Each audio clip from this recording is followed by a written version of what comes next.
ಎಲ್ರಿಗೂ ನಮಸ್ಕಾರ. ಪರಾಮೆಡ್ಜ್ ಯೂಟ್ಯೂಬ್ ಚಾನಲ್ಗೆ ತಮಗೆಲ್ಲರಿಗೂ ಸ್ವಾಗತ.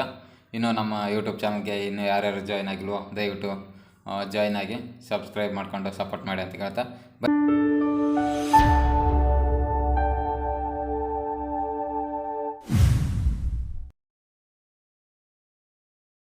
ಬನ್ನಿ. ಮೊದಲನೇದಾಗಿ ಕ್ವಶನ್ ಮಾಡೋಣ. ಒಂದನೇ ಕ್ವಶನ್ ನೋಡಿ. 1ನೇ ಮತ್ತು 2ನೇ ಪಟ್ಟಿಯನ್ನು ಹೊಂದಿಸಿ ಸಮರ್ಪಕ ಸಂಕೇತ ಉತ್ತರ ಬರೆಯಿರಿ ಅಂತ ಕೇಳಿದರೆ ನೋಡಿ. ಆಪ್ಷನ್ಸ್ ನೋಡೋದಾದರೆ ಎ ಸಿಂಧು ಬಯಲು, B ಆರ್ಯರು, C Samudragupta, D Akbar. ಇದಕ್ಕೆ ಸರಿಯಾದ ಉತ್ತರ ನೋಡುತ್ತಾ ಹೋಗೋಣ.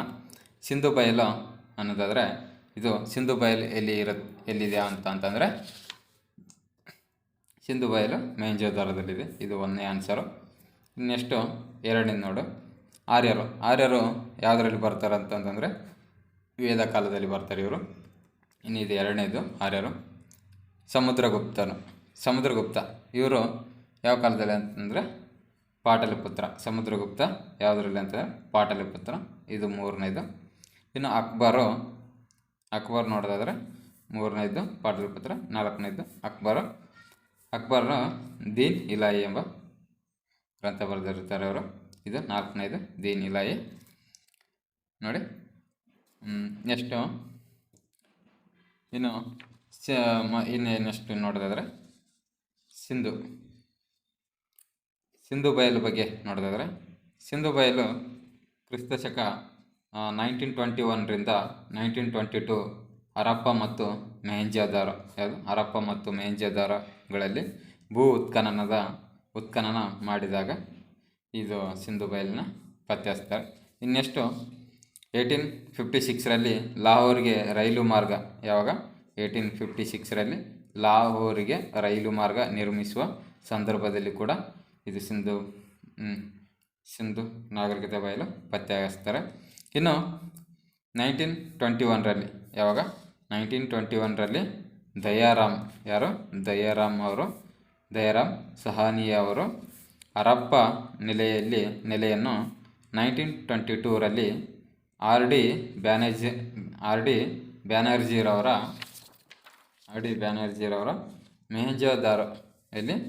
ಮೊಹೆಂಜೊದಾರೋ ಭೂ ಉತ್ಖನನ ಮಾಡಿ ಸಂಶೋಧಿಸಿರಂತ ಹೇಳ್ಬೋದು. ಇನ್ನೆಷ್ಟು ಆರ್ಯರು ನೋಡಿ. ಆರ್ಯರು ಎಂಬ ಪದ ಅರ್ಥ ಒಳ್ಳೆಯ ಕುಟುಂಬಕ್ಕೆ ಸೇರಿದವನು ಎಂಬುದಾಗಿದೆ. ಇದು ವೇದಗಳ ಕಾಲದ ನಾಗರಿಕತೆಯನ್ನು ಆರ್ಯರ ನಾಗರಿಕತೆ ಎಂದು ಕರೆಯಲಾಗುತ್ತದೆ. ಯಾವುದು? ವೇದಗಳ ಕಾಲದ ನಾಗರಿಕತೆಯನ್ನು ಆರ್ಯರೆಂದು ಕರೆಯಲಾಗುತ್ತದೆ. ಇನ್ನು ವೇದಗಳ ಕಾಲವನ್ನು ವೈದಿಕ ಯುಗ ಎಂದು ಕರಿತೇವೆ. ಏನಪ್ಪ ಅಂತಂದರೆ ವೇದಗಳ ಕಾಲವನ್ನು ನಾವು ವೈದಿಕ ಯುಗ ಎಂದು ಕರೆಯಲಾಗುತ್ತದೆ. ಇನ್ನು ಕ್ರಿಸ್ತಪೂರ್ವ 1500ರಿಂದ ಕ್ರಿಸ್ತಪೂರ್ವ 600 ನಡುವಿನ ಅವಧಿ ಎಂದು ಗುರುತಿಸಲಾಗಿದೆ. ಇದು ಯಾವುದು? ಆರ್ಯರು. ನೆಕ್ಸ್ಟು ಸಮುದ್ರಗುಪ್ತ ನೋಡಿ. ಗುಪ್ತ ಸಾಮ್ರಾಜ್ಯ ಕ್ರಿಸ್ತಶಕ 240ರಿಂದ 570 ಅಂದರೆ 240ರಿಂದ 570ರವರೆಗೆ ಉತ್ತರದಲ್ಲಿ ಆಡಳಿತ ನಡೆಸಿತು ಅಂತ ಹೇಳ್ಬೋದು. ಇನ್ನು ಗುಪ್ತ ಸಾಮ್ರಾಜ್ಯದ ಸ್ಥಾಪಕ ಯಾರಾಗಿರ್ತಾರೆ ಅಂತಂದರೆ ಶ್ರೀಗುಪ್ತ ಆಗಿರ್ತಾರೆ. ಗುಪ್ತ ಸಾಮ್ರಾಜ್ಯದ ಸ್ಥಾಪಕ ಶ್ರೀಗುಪ್ತ ಆಗಿರ್ತಾರೆ. ಇನ್ನು ಮತ್ತು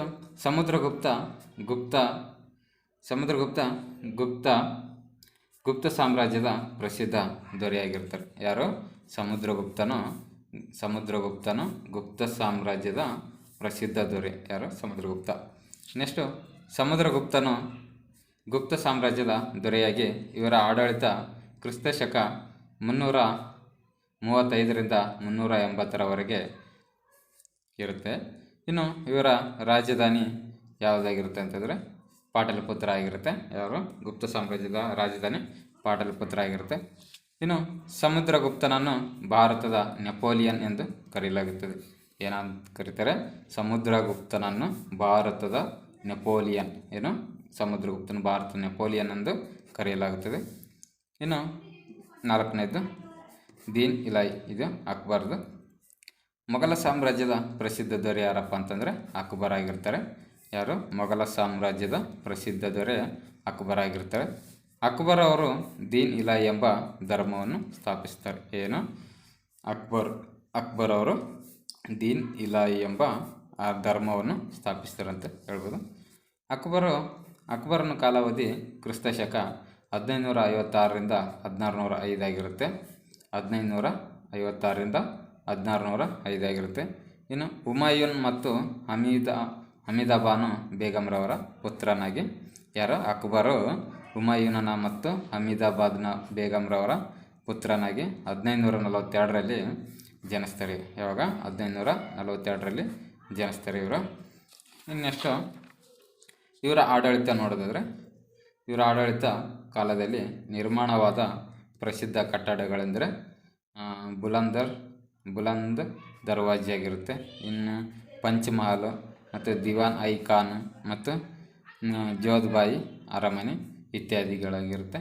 ಈ ವಿಡಿಯೋ ಇಲ್ಲಿಗೆ ಮುಗಿಸ್ತಾ ಇದ್ದೀನಿ. ಈ ವಿಡಿಯೋ ನಿಮಗೆ ಏನಾದರೂ ಇಷ್ಟ ಆದರೆ ದಯವಿಟ್ಟು ನಮ್ಮ ಯೂಟ್ಯೂಬ್ ಚಾನಲನ್ನು ಸಬ್ಸ್ಕ್ರೈಬ್ ಮಾಡ್ಕೊಂಡು ಸಪೋರ್ಟ್ ಮಾಡಿ ಮುಂದಿನ ವಿಡಿಯೋಗೆ ಪ್ರೋತ್ಸಾಹ ನೀಡಿ ಅಂತ ಕೇಳ್ತಾ ಇಲ್ಲಿಗೆ ವಿಡಿಯೋ ಮುಗಿಸ್ತೇವೆ. Thank you video ನೋಡಿದ್ದಕ್ಕಾಗಿ.